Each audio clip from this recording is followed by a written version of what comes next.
There is a moment that happens to almost every person who starts investing seriously. It usually happens late at night when everything is quiet, and the only thing louder than the room is your own thoughts. You open your brokerage app again, not because something changed, but because you're hoping something finally will. You've been contributing every month, staying disciplined, doing everything right. But when you look at the number on the screen, it still feels small.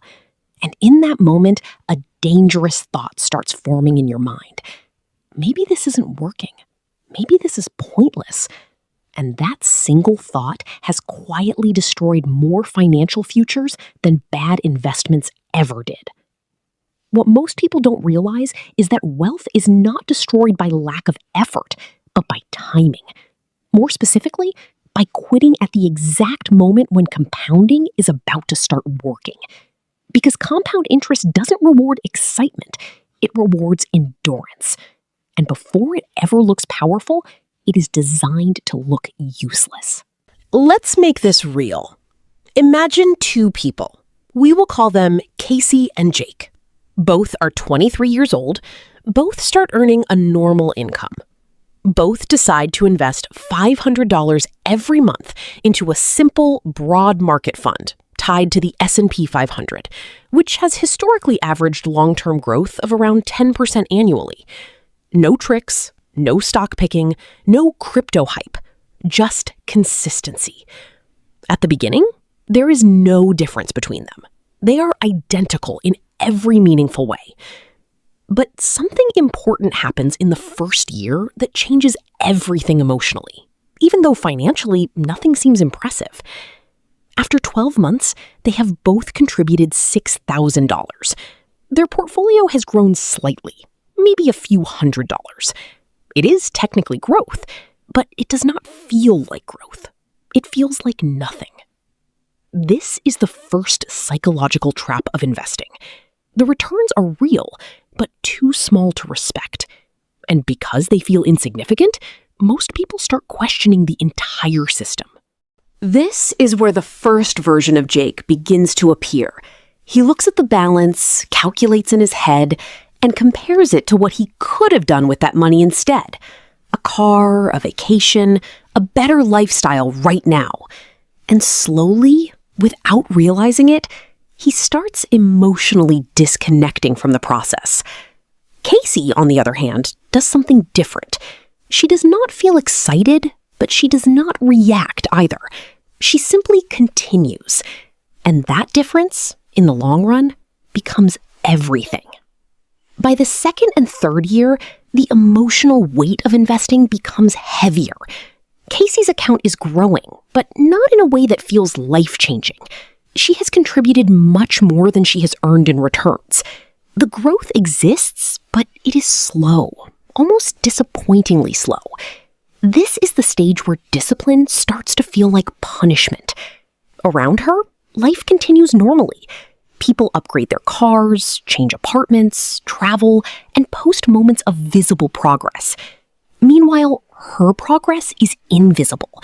And this is where the most dangerous comparison begins.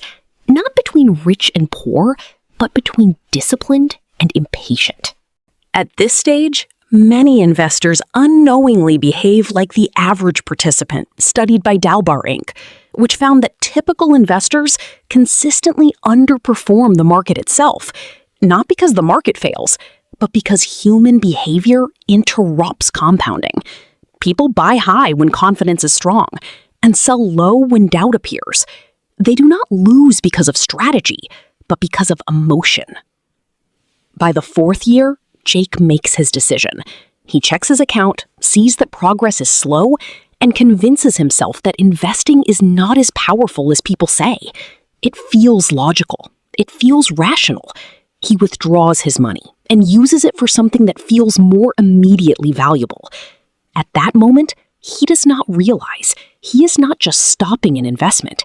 He is exiting a timeline where money eventually starts multiplying on its own. Casey continues. By year 7, something subtle changes. The account is still not life-changing, but it is no longer meaningless either. The balance is large enough that the returns start becoming noticeable without additional effort. This is the first real signal that compounding is waking up. It is no longer just contributions growing, it is growth generating more growth.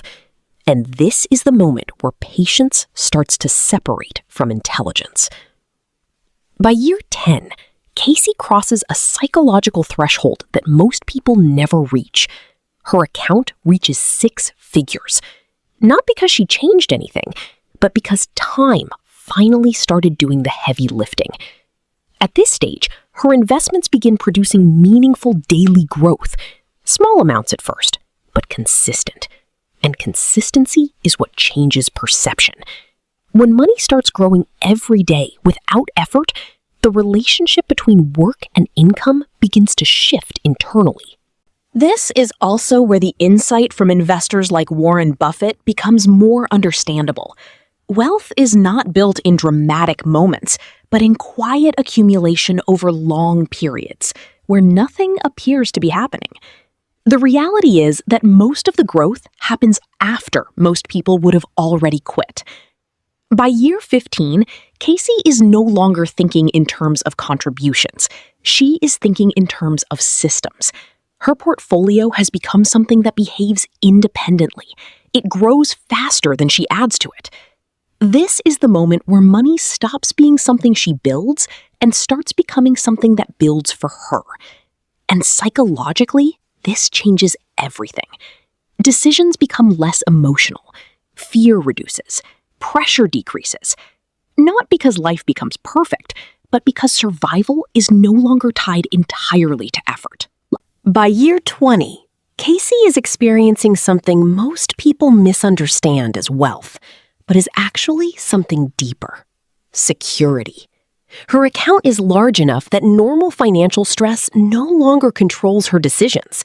She is not reacting to money anymore. Money is responding to time.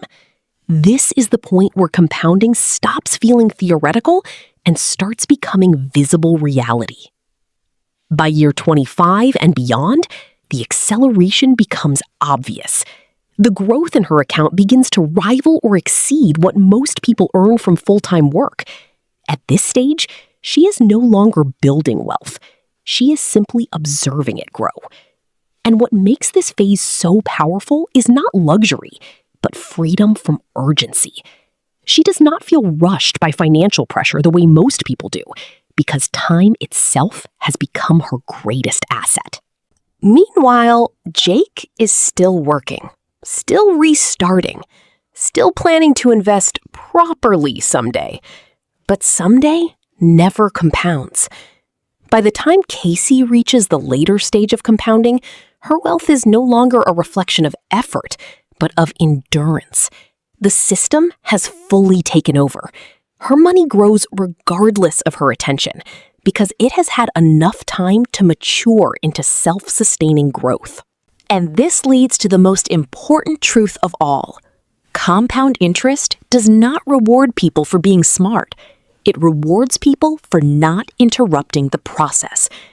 The early stages feel useless, not because they are useless, but because they are unfinished. The system is not broken at the beginning. It is simply incomplete. The hardest part of building wealth is not finding the right investment. It is surviving the phase where it looks like nothing is happening. Because that is exactly the phase where everything is being built in silence. So if you are in that early stage right now where your progress feels invisible, you are not behind. You are simply in the part of the journey that determines whether you will ever see the later ones. And the real difference between Casey and Jake was never intelligence, income, or opportunity. It was the ability to stay in the game long enough for time to finally do its job.